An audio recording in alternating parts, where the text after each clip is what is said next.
Hello and welcome to the second episode of our Improving a Warmachine series, where we run through different ways to improve at the game. My name's Ryan. I used to be good at Warmachine. This is spelled right. We are on to episode 2 of our series. Obviously, this list will be changing as folks submit comments and questions. But for now, we've already completed the use of tools during your game, widgets and such. And now let's just go on to the basics of making a list. And this is the way I approach it. We'll just put one together and talk about it as we go. Since we are pretty early into this series, obviously you don't have the benefit of all the additional topics to really help you kind of build what I would say is a tournament final level list. But you have to start somewhere. And so really, I think the best play to start with is, especially if you're coming into a faction, you could copy a list from somebody else, and that could be a great starting point. The other item is just put a list together yourself, play it, tune it. And then when you figure out what that list can't play against, that becomes your second list. So let's build a force now as a starting point. I'm going to build a dusk list because it's what I know and what I'm going to be best with. We're going to make a Helith list. I talked before about the Phantasm and how good it is and how I think it's going to be meta impactful. I was looking at the data over the last handful of weeks, and Helith's play rate has certainly increased substantially, and her win rate has gone up substantially. And so this will be a kind of a little bit of a review of the caster and the list at the same time as list building. So obviously we're going to start with our Warcaster here. What I would like to do is I definitely want to give her a Phantasm. And then we'll kind of get back to what his loadout is after that. My Dusk lists, pretty much always Dices is going to be in almost every Dusk list. She is an incredible utility piece. She has Kiss of Lilith to give +2 damage. So it's going to help your list with armor fixing. So that's really what she's in there for. She's an armor fixing piece. So let's go down here to the sniper teams. Sniper teams always make my lists because they have Dispel. They can knock off enemy upkeeps. They also have Phantom Seeker. They can ignore line of sight and shoot out like a support piece. They ignore line of sight, concealment, and cover. So they're really good utility pieces. So I pretty much start with 2 of those in every list that I'm playing. So that's my starting point, right? I've added in some stuff that I know I need, and then we'll work on it from there.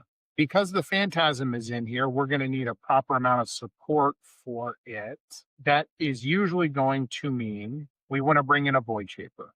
We want to bring in a Void Shaper because he has ancillary attack. And if you consider the guns on the Phantasm, one of the guns is a range 14, POW 15, AoE 3. We can basically just pretend that the Void Shaper has that gun. And so he's a 2-point solo with that gun. That makes him worth it. So Void Shaper is going to go in. It's just a value piece. We're going to want Seeker Adepts. These are the units that give focus to our Warjacks, and they also have Exorcism, and so they can make the Colossal immune to spells. Okay, so now we're back to sort of a modified starting point. For me, I always like to add 2 cohort models. It's just for scenario play. And it doesn't have to be that way, but I like the versatility of it. So the question on this list is, how are we going to get a second cohort model? Are we going to add in Big Pig or Nostula or Magnus? Or are we going to add in an actual Warjack here? Now, most people know the Jacks and Dusk are not very good. So a lot of people are going to lean towards that other option. In this case, though, I have a piece that I've been playing with a little bit that I've enjoyed, and that is a Spectre. We put a Spectre in here. It gives us access to one of her spells is Admonition. So now we have somebody to put Admonition on. Additionally, the Phantasm is an incredible gun platform. The Phantasm is going to stand back and shoot, especially with Helith turning it on. And we need a piece to be able to put forward on scenario. So here inside of the list building, we're already planning for how do we have to play the game. If the Phantasm is going to be cagey, we need something to put forward. That's going to be the Spectre. It could be something else. Maybe we make revisions to the list at the end, but that's, I think, where we're at.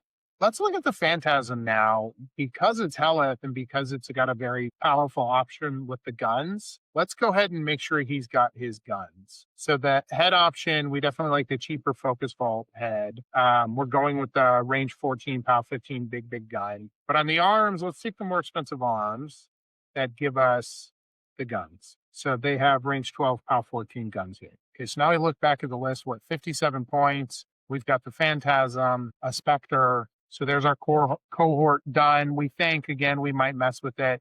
We've got our utility pieces with the snipers. We've got a damage add with Dices. In fact, the Phantasm also has a map buff because it gives -2 defense. So now our all-comers list has a little bit of a gun line. It's got something to put in the middle. It's got an ability to remove upheats. It's got a damage buff. And it's got some utilities pieces. So we need to add in some more stuff that's going to do work.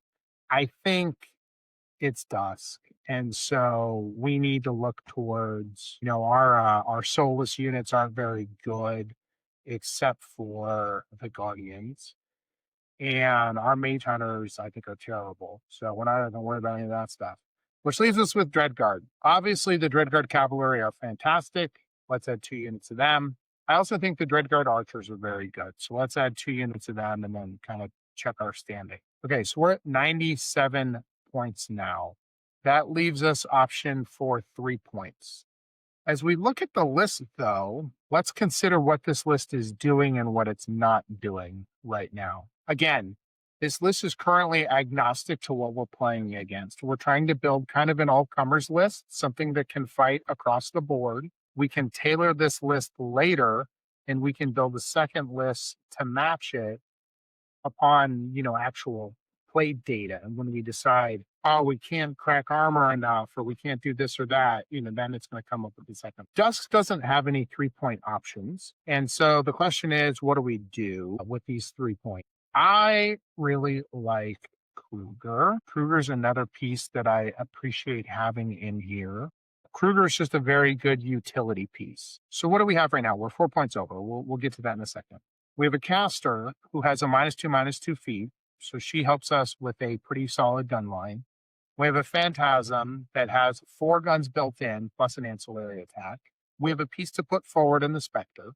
Let's keep in mind that the Phantasm has 2 AoE guns, and off the ancillary, a 3rd AoE gun. So we've got some ability to deal with armor with just the guns and buffing damage. We have the ability to deal with some defense, and we have the ability to clear out some chaff. Now, granted, it's POW 8 to deal with chaff, so it's only going to do so much, but it's going to be some progress. The Spectres are kind of frontline annoying piece. He's going to get admonition, so it gives us a place to put that buff. And for him to just go up there and be a pain. This is a damage add. Kruger obviously is a fantastic utility piece. He can be very durable. He can do a flank by himself. If you can kind of be patient with him and blip him in there and light stuff on fire, he's great. He also has sprays, so he's going to help us deal with infantry again. Sniper teams are going to help us deal with armored buffs. We could be knocking off +2 armor, +3 armor. We could be knocking off snipe, different map buffs, just forcing opposing warcasters to recast spells. Just great utility pieces, occasionally putting out shots. Obviously, we have our utility. Dreadguard archers just kind of gives us a little bit more of a gun line.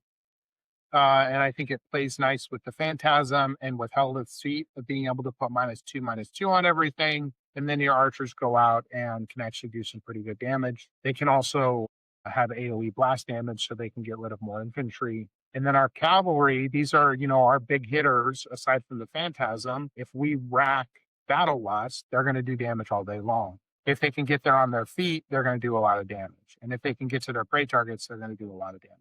So the way I would actually modify this list to take it to 100 points, this is a little crazy, but this is my Helith list right now. I took Dices out and I decided I've got a POW 21 Phantasm. I've got an armored debuff feat. And on my spell rack, when I look at the spell rack, I have Battle Lust and I have Curse of Shadows if I really need it.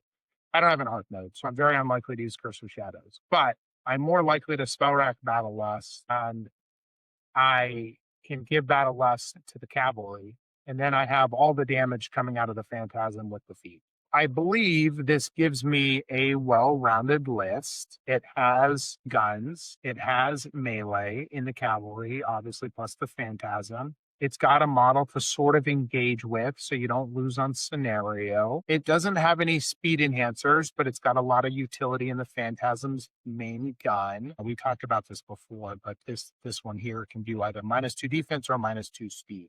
And so here I'm just trying to build a well-rounded list, right? It's got plenty of units to go around the table to go stand on objectives. It's got forward units in the cavalry to go stand on, 40 mils or flag or anything on my opponent's side. It's got the archers to stand back and stand in area terrain or 40 mils that are on my side of the field. And then it's got some beef with the Phantasm. You could spell rack a +2 armor spell with IR, and so it could have a little bit of an armor option. I like this as a well-rounded list that takes advantage of a new model in the Phantasm, and then it's using one of the casters that I like that I think are very powerful. And it approaches the game in a very balanced way. So I would take this list and I would go to game night and I would play it and play it and play it and play it. Play it into whatever your opponents want to play into. If you're playing one game a week on a Friday night, great. Go play this for 3 weeks straight, 4 weeks straight, and see how it does. See how it does before you tinker with it. See if you're able to, do well in some matchups. See what really dumpsters you. Maybe you find that high armor is a problem and you want dices back in. Or maybe high armor becomes an answer that has to come from your second list. The point is you need an anchor. You need to start somewhere so you can figure out, what are you good into? What are you bad into? How do you fix this list? Once this list is kind of set, you build your second list to complement this one, and then you iterate back and forth. So there's a little bit of an introduction to the way I make lists. I try to be well-rounded on an overall so that kind of each list can take all comers. Obviously, each list does need to have some specifics so that you can answer certain things. Thanks everyone for watching the second episode in the series. Please like and subscribe. Thank you for watching so much. Until next time.